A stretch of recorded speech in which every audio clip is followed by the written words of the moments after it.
So, welcome here at the Thomas Erben Gallery here in New York, in Chelsea. I'm Thomas, and we are going to look today at an exhibition titled Ecofeminism, which opened 10 days ago. We all know the specific circumstances under which the exhibition opens. We thought it's a very interesting and very important contribution to the current problematic of the time, where we feel that so many structures need to be questioned and need to be reconsidered, not only in terms of like racial relations or economic disparities, but also how we inhabit as a human race the globe, the planet.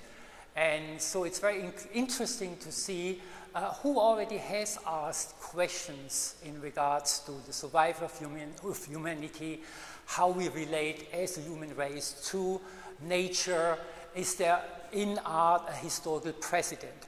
And that brings us actually to the exhibition, Ecofeminism, which is curated by Monika Fabijanska, who's an eminent scholar in the field of feminism. To introduce Monika, I would like to read something. Excuse me that I do that from a piece of paper here, but I want it to be correct. Monika Fabijanska is an art historian and curator who specializes in women's and feminist art. Her critically acclaimed exhibition, The Unheroic Act, Representations of Rape in Women's Contemporary Art in the US, at Shiva Gallery, John Jay College of Criminal Justice, CUNY, with catalog, was ranked the 5th best New York City art show in 2018 by Hyperlogic. It was reviewed by the New York Times, the New Yorker, Art Forum, Art in America, the Brooklyn Rail, and Art Papers, among others. Fabijanska initiated the idea and provided curatorial consulting for the Museum of Modern Art's acquisition and retrospective exhibition of Polish feminist sculptor Alina excuse me, I tried to do it. Shapochnikov, thank you very much, in 2012, and consulted on 2 eponymous feminist exhibitions, WEG, Art in the Feminist Revolution, with curator Connie Butler, and Global Feminism, with curator Maura Riley. A question I would like to ask Monika to open up the conversation is that, of course, we all know of feminism as almost like a historical movement. We assign the time period of the 70s mainly to this evolution in terms of thinking and activism.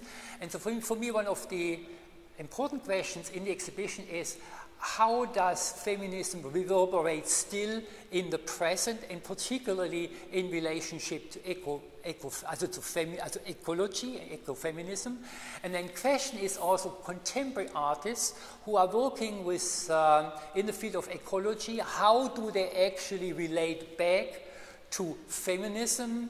Because normally we speak of feminism, we speak of post-feminism. So what are the relationships between the first generation of artists, feminists, and then maybe addressing the issue specifically of ecology, but then also younger artists who more openly or more directly maybe address the issue of ecology, and how do they hark back to feminism? Do they even call themselves feminists? As an opening question, I know that Monika is going to do a little walkthrough here, explaining us work of the various artists, how it relates to various issues, and how it relates within the exhibition to each other. Monika, it now goes to you. Thank you. Thank you very much. Thank you, first of all, for the invitation, which doesn't only come on behalf of me, but also on behalf of the artists. It's very exciting that feminist artists who were mainly rejected by the art world are finally greeted in a commercial art gallery, and the invitation came from a male dealer. And it is an ambitious show, especially when you think of organizing a group show under the pandemic. So definitely an effort which is huge for a gallery. It could just as well be presented in an institution and maybe a slightly different form. So I really am extremely grateful for that, and I think it's I know it's very exciting for the artists to be here and to enjoy that space that you created. The question whether we can use the term ecofeminism and what it actually means and how we can define it is really the subject of this exhibition. I don't think there is one proper answer to this question. The whole idea is to ask questions and see what kind of different answers we can get to them. I can only say that in my research, through my research, I discovered that there are specific features that are characteristic of early ecofeminist work. I'm speaking about mainly 1970s, but also 1980s. And whether we can continue using this term until contemporary artists, I'm not so sure. But I think it's a valid question to ask, whether women creating today in a world which is much more open and accepting for them, both as artists, as scientists, which is very important for that particular art current, and in the marketplace, as well as when we understand gender as a social construct now, can we still speak about ecofeminism? So the exhibition presents the works by 7 pioneer ecofeminist artists, 7 young artists, and there are 2 exceptions which we will discuss, because I tried to focus on artists whose entire career was devoted to environmental protection and to the issues of climate change and climate justice.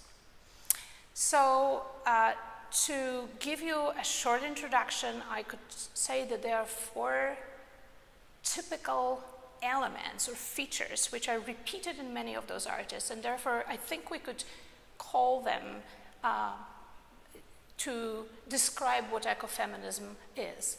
One of them is a very, very strong struggle by early feminist artists against the dualism between culture and nature, between what is considered male element or female element, and of course attribution of traditional gender roles. It starts from spiritual feminism, which tries to unite these two different realms, which really were introduced by Western religious systems and philosophy. And it's a very important element for these artists who are inspired by spirituality is embracing the natural cycle of life, understanding that birth, change, aging, everything in flux, death are all equal and all natural. And in a lot of these early artworks, almost in all, you will find important element of ritual, starting from Agnes Dennis and going through many of them. The second characteristic feature is their denouncing of painting. There is, of course, economical and social reason for that. Painting was mainly available to male artists. Women could not support themselves studios, they could not support the practice, and they were also not accepted into the galleries. So being pushed out at the time when conceptual art developed and released artists from the attachment to the tangible object really pushed these women into amazing experimentation. And I would like to claim that among ecofeminist artists, you will find the most radical proposals that were ever developed in contemporary art. And we do have 2 or 3 examples in this exhibition of that. With this comes use of natural materials that will decompose naturally, not adding to whether toxic or solid waste on planet. And with it also comes denouncing of monumentalism. Most of women artists who work with landscape and nature propose interventions that disappear and are usually documented in photography. These are usually rituals, photographed or filmed, but the nature stays intact or almost intact. Dennis is an exception. Dennis went to propose very, very big projects to make sure that she educates us about the climate change and risks. And then there are 2 more that I wanted to invoke. The first is, I spoke a little bit about radicalism of this artist. The most radical moment is when they go into the direction of dealing with waste. Wasteland and waste, as Lucy Lippard wrote, is the kind of art that only women pursued, that direction. It comes with the idea of healing the planet, and you will see how radical it can be. Most of these artists bring art back to where it was before modernity, most famously during Renaissance, when art and science were equal tools to describe the world in which we live. So many artists in this exhibition have doctorates. They have invested in science, and it really makes it a challenging show to digest and to prepare as well. I have to say there's enormous literature, and I'm still a very humble reader of it. And the final argument that they make, and the final element that I think is so characteristic of that art, is their early recognition of the intersectional character of abuse, that the abuse of women, of nature, and of native people is really grounded in the same patriarchal philosophy. And they see that connection, and they did works in early 1970s, which could have been made last week. They are as timely and as piercing in our today's reality, post-Me Too movement, during radical action against climate change, and in the era of Black Lives Matter and other movements. As I mentioned, spirituality and spiritual feminism is really the backbone of ecofeminism. There are many works that are representations of that, often so-called goddess art, of which we will be speaking soon, but maybe the most witty and the most useful to educate us is the work by Barbara Kruger from 1982, We Won't Play Nature to Your Culture. This is the cover of her catalog from her first European exhibition, published by ICA London, and the exhibition later traveled to Zurich and to France. She, of course, plays with the male gaze and the position of women in the history of photography, but also really provides us a springboard for the entire exhibition. This is where this is the question in which ecofeminism is founded. And here we have the work by Agnes Danish. The concept of this work is actually the earliest work that is claimed to be an earth or a land work with ecological concerns.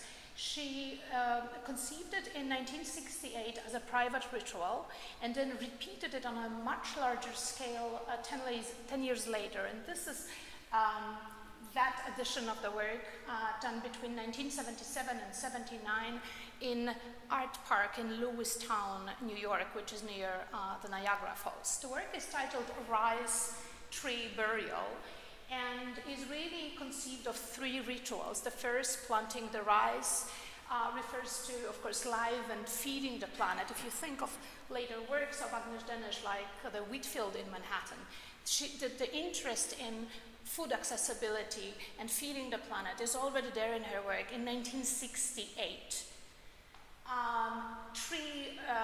Changing the trees, which she did a year later, represents the human interaction with nature, not always peaceful interaction, and the ways in which nature relates to us. And then the final ritual consisted of bearing in the ground a letter to Homo futurus, to the future man, which contained a letter by Agnes Danish, as well as a questionnaire among her international students asking questions about the values of contemporary humanity and the future of humanity.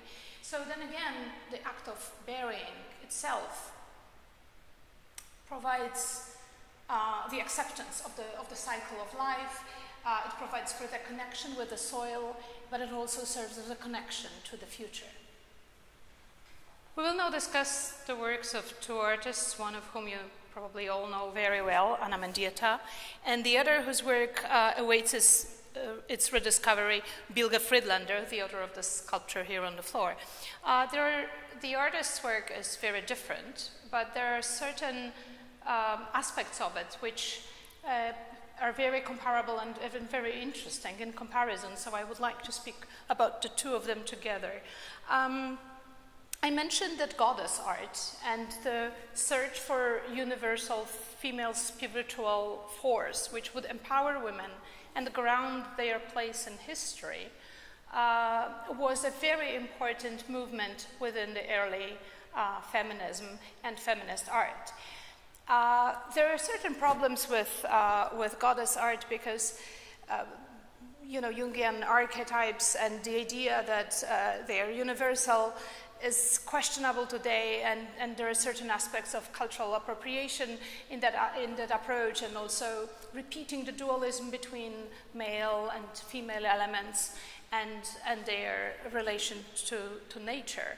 So I chose two artworks which are tied together by a very specific approach, meaning that both of these artists created them in the reaction of return to their homelands and in criticizing or embracing, or both, their own culture and their own roots. So there's no universal aspiration here. There is criticism of something that they deeply know themselves. Starting with Mendieta, this work was done in July 1981 during her third trip to Cuba. The first one happened only a year before. This was 19 years after Ana Mendieta was took from Cuba, from her family and from her land, as part of Operation Pedro Pan, which was the operation organized by Catholic Church to rescue Cuban children from the communist revolution. And she spent her life in America first as a child and then as a young adult, deeply wounded by this experience of forced exile. And in her 1970s works, which are the best known, famous Silhouetta series, she makes tiny little bit interventions in nature, placing her body in the grass, on the sand, on stones, and playing with different configurations, usually not leaving any trace in nature. And she wrote about these artworks as her effort of returning to her mother and to her Mother Earth. And here the return actually happened. This is the work belonging to a series called Esculturas Rupestres, which she incised in the stones and also on the walls above in the natural caves in Cuba. And all of them are very minimal interventions. If you think of land art, Robert Smithson or Walter de Maria, that usually required the use of machinery. And it also required and caused the alteration of land, sometimes big swaths or portions of land. Here, these interventions are almost invisible. These are, of course, natural pigments. It's more permanent than silhouettes, but still the aspect of leaving minimal footprint is central to this work. And you can think of in the same way of works by Bilge Friedlander, who mostly worked with paper, gradually more and more inviting the third dimension, and using paper pulp, eventually introducing grass. This work is made of paper pulp, made of linen, with fibers clearly visible. This is, importantly, her largest piece. She made sure to use natural materials. She made sure that her works are tiny and can be packed into small boxes. Usually the works are foldable or they stuck one into another. All these packed into not too big boxes, and it's still her largest composition. Most importantly, it was created as her return homework. She made it in 1989 for the second International Istanbul Biennial. When she returned to Turkey, well, she visited often, but she realized the first artwork and she had the first exhibition in her native country after 38, I think, years of living in the United States. Of course, her story of immigration is different. It's a voluntary immigration in search of artistic career, a completely different story from Ana Mendieta. But again, she goes back to her own roots. She looks into her own culture. And as Mendieta represented the goddesses of Taino people, the native people of Cuba. This is Bacayu, which means the light of the day. Bilge Friedlander addressed the epos of Gilgamesh. It's a Sumeric epos, much earlier than the Bible, actually. It had influence on the text of the Old Testament. Its main hero, Gilgamesh, was either a king or a hero, and one of his gestures was cutting the cedar forest. This is the element of the epos that Bilge Friedlander focused, and in her journals she describes how Gilgamesh negotiated this with the gods and asked Shamash, the sun god, for the permission of cutting the forest. And he promised Shamash to build a temple or a monument of the wood. And Shamash agrees to cut the forest. And Bilge adds, as we do today. If you look up there is a work by Cecilia Likunia, another early feminist artist.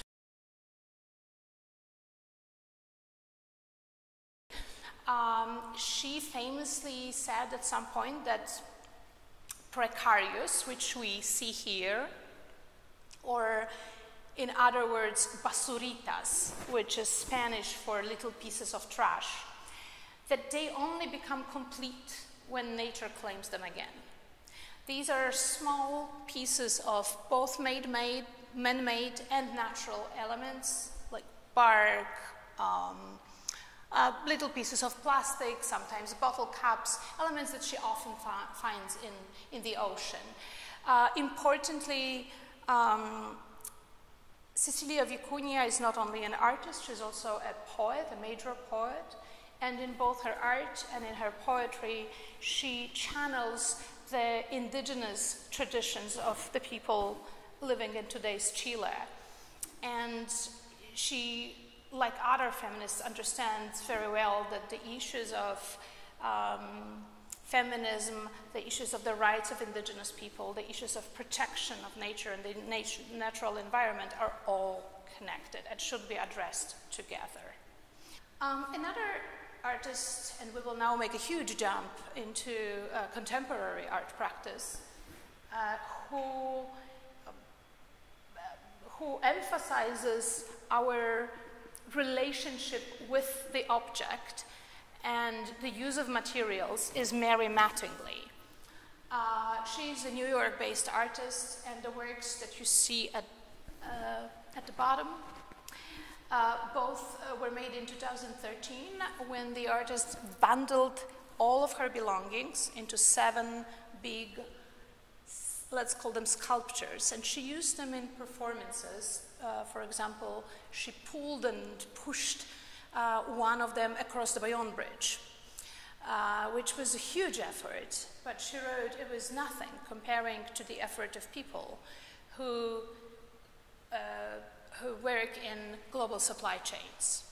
And by isolating these objects and sort of showcasing her own attachments to her belongings, these are keepsakes, memory keepsakes, her computer is there, her drawings, her clothes, and she shows how torn we are in our culture of object mass production and what goes into these objects, which are all connected to over-extraction and also displacement of workers around the world who participate in their production.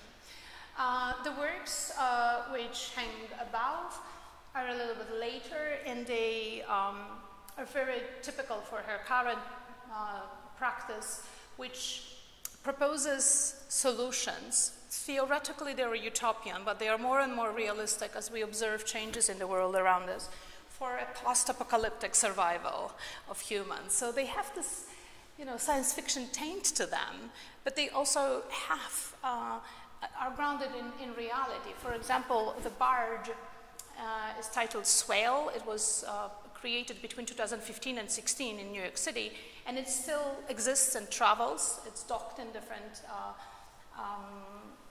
city boroughs, but also was presented in other places. It's a barge which has a garden with fruits, which community can come and harvest. It contained live bees. It has live chicken, as well as, and most importantly, the rain collecting system. All the water there comes from rain, and the solar power system. So it's all self-sustainable mechanism that exists. She was inspired to do it learning that growing food in public spaces is illegal. She's very interested in how can we address these issues. The video that you see here is made by one of the youngest artists in the exhibition, Carla Maldonado, a Brazilian artist who currently lives in New York City. It opens with footage of current president of Brazil, Jair Bolsonaro, speaking on the plane with a fellow businessman or a journalist about his politics regarding the Amazon forest and the Amazon people, and he actually really spells his plan to cut the jungle up for development. And then we enter the jungle together with Carla and her camera. She's very clever about how she uses the camera working with indigenous people. She spent a long time in the jungle. That's all done in collaboration with CPI indigenous community near Manaus. And the title of the work is The Jungle, the dystopia of a jungle city and the human of nature. It was made in 2019. This is the work by Lynn Hirschman-Leeson, another pillar of the feminist art, one of the pioneers of feminist art in the US. This work really reveals the history of how the exhibition came together. We were hoping to show at least the first stage of the installation that is currently being made by the artist, but it's a scientific and project that also involves engineering, and it is being still created at the Harvard labs, which are closed under pandemic, so the work is not finished. We hope that the artist will be able to premiere it during her show at the New Museum next year. And we present the diagrams, some of them, that illustrate her idea and the progress of this work. It is based on her collaboration with two teams of scientists, one here in the US at Harvard University, the other in Switzerland, and the work on creating a new water filter called Aqua Pulse. This water filter, first of all, is off the grid, can be used in places that don't have electricity or after certain natural disasters when you have to operate from generators. And it not only is supposed to clean water from bacteria, but it will also disintegrate plastic within water, microplastic. And this is the real key of the project. And there are two solutions being used for this. There is electricity, but there are also worms which in a natural way decompose plastic. So this is a very recent discovery, and this is what the work is based on. When it comes to its visualization and the visual element, the work really ties to early works by Lynn Hirschman-Leeson, specifically Roberta Brightmore, which might be her best known work, and which was later continued in the series of Water Women. Roberta Brightmore was all about inventing alter ego and playing with identities and many different identities that women create for themselves in the quest of survival, and usually from trauma. And when Lynn moved to Water Women, she made the comparison between different states of water, from ice to water to evaporated substance, and compared it to the fluidity of female existence. I spoke about it before, about the life cycle and the natural change that happens in the bodies and in nature, and this is also very, very deeply embedded in this work. Jessica Seagal is another young artist based in New York City, whose entire practice is focused on the current challenges of climate change, climate justice. What is typical for the work of a younger generation, there is a lot of interest in the corporations and how global corporations affect our life and how also they affect our ability to change. I spoke a little bit about it, commenting on Mary Mattingly and her work focused on the global supply chain. Seagal likes to intervene into how corporations work and inject herself into their working. In this particular project, she traveled with a bee fertility or bee rental company. 70% of American bees are constantly in flux, being shipped from one location to another where they're needed for pollination, and specifically the largest concentration and the peak of the season for the bee rental business is February, when the almond orchards bloom in California. They are, of course, planted in pure desert, and the amount of water that their maintenance requires is ridiculous and very not sustainable for the state of California. These orchards are quite big, and the product is mostly shipped to Asia, actually. Jessica not only does performances, but usually produces as part of her research-based projects, which are all quite complex, take some time, include research, and then there are performances that come from it, that result from it, but also something that she calls Inter-Specious Sculptures. Sculptures that, in her intention, are designed for our pleasure, but also for the pleasure of the animals. And this spinette was a home for a bee colony for a while. It was actually used and traveled on the Swale, on the barge, by Mary Mattingly in 2016. So there is a close connection between the practice of these two artists. And she also constructed a different sculpture for this project, which was a bed with a canopy, very romantic bed, where there were drawers beneath the mattress, and the drawers contained beehives, and artists slept with the bees in this almond orchards.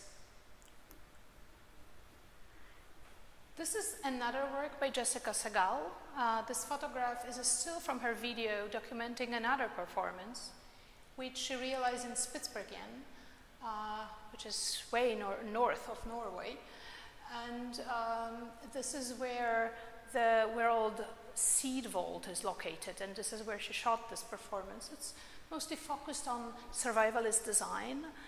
This is something that an interest that she shares with Mary Mattingly to propose science fiction or maybe close reality solutions for our future. So, which seems like a historical costume is also a very futuristic costume in which she can survive in these temperatures.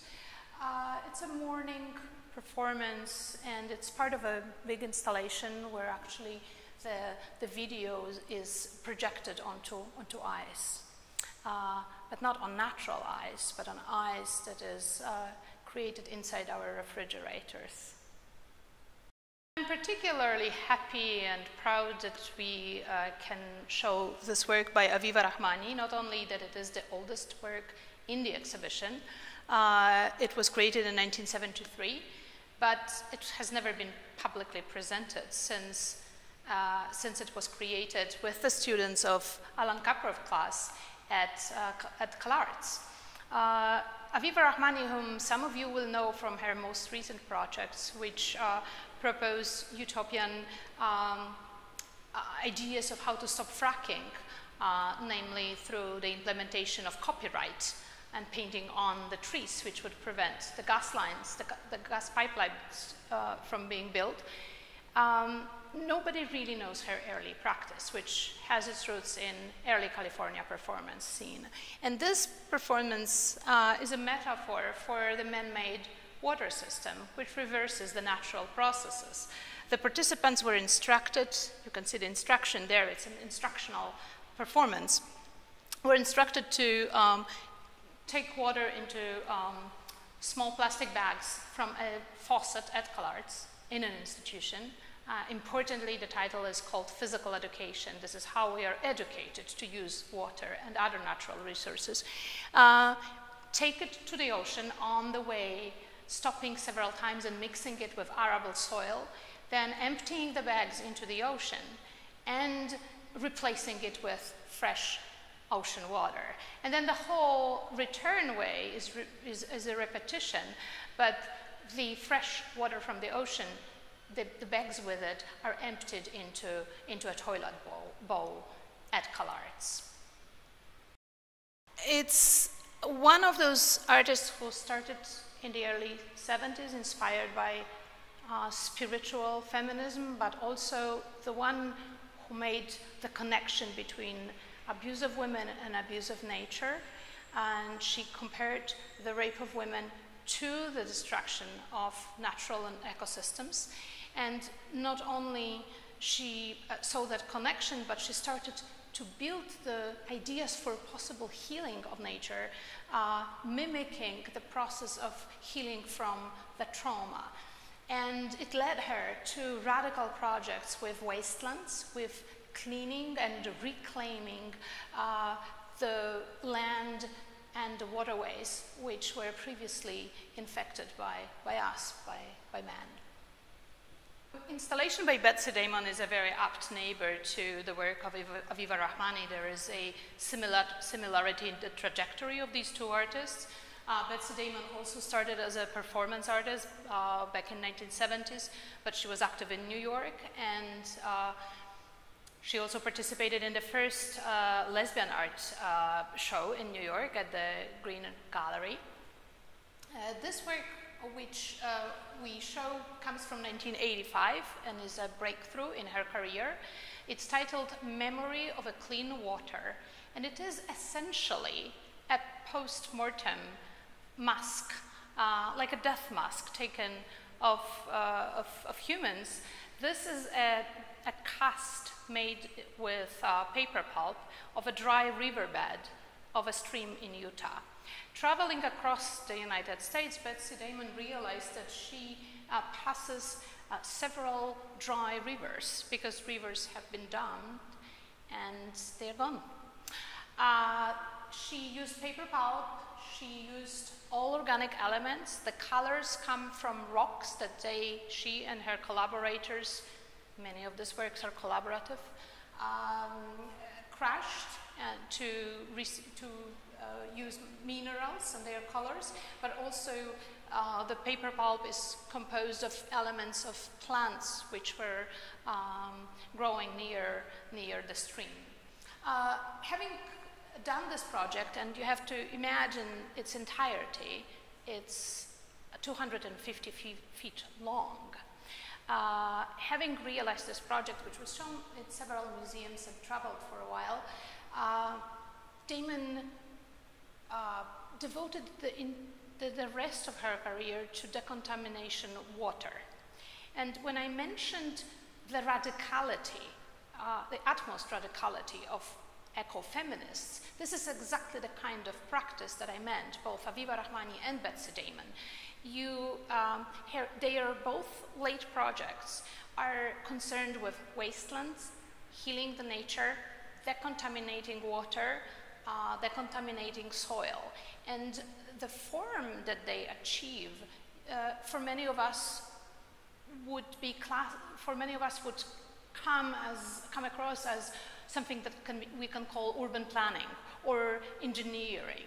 They all use natural processes. For Betsy, for example, the main idea is to use natural processes to clean the water, where botanicals do all the work, and specific instruments, ways to move the water so that it's constantly oxygenated. These ideas are influenced by Rudolf Steiner and anthroposophy. And once again, I cannot stress it enough, many of these artists verge on science and an application of science in their projects. Again, a representative of much younger generation, Hane Utamura, an artist born in Japan, but working internationally between Tokyo, her hometown of Hitachi, but also London, Berlin, New York, and Buffalo. Hane Utamura is an interesting example of a young artist representing a young generation, where I think we could safely use the term ecofeminism, because she employs the same elements that the first ecofeminists did. And one of them are almost invisible interventions in landscape, which are short performances which are documented by the artist herself. There are no witnesses, exactly as the way Mendieta worked. And they live in photographs or in videos. Another characteristics is that she performs rituals, essentially rituals in nature. And often these projects are connected to the ideas of cleaning, healing, taking care. Her father was involved in nuclear science. She lived in Japan, not far from Fukushima. She did several projects which are based on criticism of development of nuclear power, both for war efforts and in times of peace. But most importantly, she uses her own body as a conduit to perform those conversations, dialogues with nature. And she basically questions the use of science and the idea of development, civilizational developments, and their validity versus in our relationship with nature. Of course, also, there is the history of painting that she addresses. Like many of these artists, she was first educated as a painter. Sonia Kelleher-Combs is a native artist living in Alaska, where she was born and where she is active. And she is of mixed heritage, of both Inupiaq and Athabascan, and Irish and German roots. And in her entire oeuvre, she uses natural materials that are used by her people, technique that are used by her people and that are passed from generation to generation. Oftentimes they include fur or skin or intestines of animals.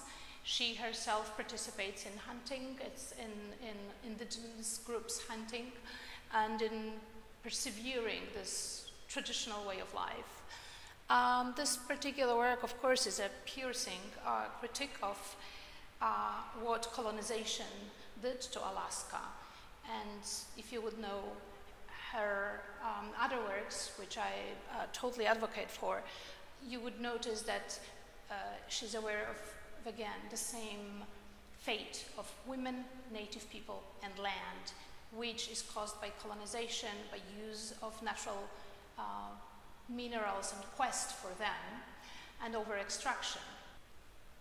Eliza Evans' piece titled All the Way to Hell is a work that was produced especially for this exhibition, and we are particularly proud of that. She essentially proposed to divide her mineral rights to her land, and in Oklahoma, 3 acres were divided, the mineral rights of 3 acres of her land were divided among in 1,000 pieces.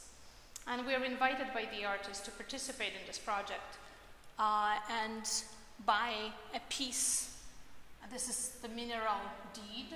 A piece of mineral rights is worth $10. And the project proposes is a proposal for kind of a long-term sit-in on a ground that would prevent the fracking. Essentially, it proposes a bureaucratical obstacle huge enough for smaller companies and specifically for the brokers that would prevent the land from fracking. What you see here are, of course, the soil core samples, and it is important to notice the title of the project. In American property law, you own the land to the heaven, up and down to hell, ad inferno, so all the way to hell for $10. We should all participate in this absolutely fantastic example of social practice. Eliza, like all other artists in the show, except for maybe Lynn Hirschman-Leeson and Barbara Kruger, whole career and whole practice is devoted to environmental issues and imagining the life after climate change. We often think of contemporary art, the most contemporary art, which proposes social and political activism as something new, which is not exactly the case. The work here by Elaine Ailon was created in 1982, and it could stand the ground with contemporary political activism easily. I have to say that not only I have known Elaine for a good 17 years and had many conversations with her about this particular work, which I cherish, but also other of her projects, and that we lost her to complications of COVID during the preparations for this exhibition. I probably wouldn't lie if I would say that the whole project was inspired by my conversations with her about the Earth Ambulance. The Earth Ambulance set off from Berkeley on May the 2nd, 1982. And together with a group of women, Ailon crossed the territory of the United States, stopping at 14 selected military bases, nuclear military bases, of course, and collected contaminated soil from them. The purpose was to reach New York City and join the large political manifestation in support of the SALT talks at the UN. Remember, early 1980s, that's the height of the Cold War and disarmament talks, so this is what this work refers to. But of course, she was engaged in the anti-nuclear movement, understanding the risk for nature and for humans, both as part of peaceful efforts and as war efforts. So they stopped at 14 different military facilities that collected soil. They performed rituals to cleanse it and packed it into pillowcases on which women, very specific 1980s language that Elaine used here, on which women across the US wrote their dreams of peace and nightmares of war. We have to also think that Elaine Ailon is a Jewish artist, and always the memory of war passed from one generation to another is something very present. 1980 still has a vivid memory of the Second World War, if you think of the nuclear competition between the US and the Soviet Union and the constant potential threat. So this is the language that she used, and at the UN they carried pillowcases on old used army stretchers, and they emptied those pillowcases into the earth into translucent containers to show the painterly texture of the soil. There is one very beautiful element to it as well, which Elaine always cared for emphasizing in conversations with me, so I would like to carry that on and also make this point. When they entered Navajo and Hopi territories, one indigenous woman joined them, and it's very specific how Elaine acknowledged that participation and the impact of her participation in the project that had on them, understanding of that most of those military facilities and tests and nuclear tests were actually done on native and reservation territories. And she would always say there were 13 women, I think 12 plus Elaine, participating in this project, but she would always be very specific to name the indigenous woman. She said, and then, you know, in the Navajo territory, Mary Fowler joined us. And I think it was a very conscious gesture of a white artist to acknowledge the presence and the wisdom of an indigenous person and not appropriate, but be inspired and acknowledge. It really surprised me. Each time we spoke about this project, Elaine made this little emphasis. I mentioned the need to acknowledge early activism of these artists for a reason. There is a beautiful connection between these two artworks. This is part of Andrea Bauer's series Feminist Spirituality and Magical Politics, which she made in 2003. And if you know Andrea Bauer's practice, it is the central question for her is saving and creating the archives of activists of her time. She worked with several activists who worked for the preservation of forests in California. She herself did something called tree sit, and she was arrested for tree sitting. She worked with those who oppose fracking and with many other activists, also supporters of immigration. She interviews them, she records their statements, but she also works with their own original materials. And in that acknowledgement of earlier activists is very important in her practice. Here she looks at 1980s eco-activists in California, feminist women. Some of them were arrested in major protests. It's very interesting. Here we have the image from the protest at the Diablo Canyon nuclear power in September of 1981. That's the protest in which most probably Elena Ilan participated. She at the time was teaching performance art as anti-war protest at Feminist Institute in Berkeley. So there is incredible connection here that you can rarely present in the exhibition, and the idea of legacy of feminist movements or ecofeminism is, I think, important for all of us. And just to finish, and not to forget that this exhibition is not only a theoretical proposition for art historical or aesthetical pleasures. The neon above my head, also the work by Andrea Bauer, simply reminds us that climate change is real and that it also is an invitation to all of us to act upon it. Thank you.